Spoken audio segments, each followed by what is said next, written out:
Emri i tij përmendet 43 herë, kush është shqiptar i përfshirë në dosjen e Jeffrey Epstein. Një shtetas shqiptar në New York me inicialet V. Berisha, i njohur si Vini Berisha, rezulton i përmendur në 43 dokumentat publikuara së fundmi në dosjen që lidhet me financierin e dënuar Jeffrey Epstein. Sipas materialeve të publikuara, emri i tij shfaqet në letra dhe emailët e shkëmbëra gjatë periudhës 3 tetor 2018, 15 shkurt 2019, ku diskutohet për punime ndërtimore në rezidencën luksoze të Epstein në Manhattan. Në komunikime përmendin rinovimin e një dhome masazhi, ndërtimin e një sauneje dhe punime të tjera brenda pronës. Në emailet, Berisha prezantohet si pronar i një kompanie ndërtimi dhe negocion oferta financiare për projektin.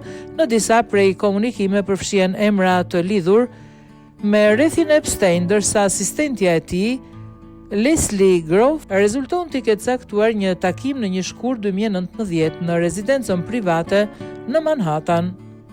Nga dokumentat nuk ka konfirmim nëse takimi është zhvilluar apo nëse punimet janë realizuar, po ashtu nuk ka prova që e lidhin Berishën me aktivitetet kriminale të Epstein, por vetëm komunikime me karakter profesional për çështje ndërtimi. Fakti që emri i tij përmendet në 10 dokumenta ka ngritur interes dhe pikpyetje pasi kontaktet rezultojnë të kenë ndodhur vetëm pak muaj para arrestimit dhe vdekjes së Epstein në vitin 2019.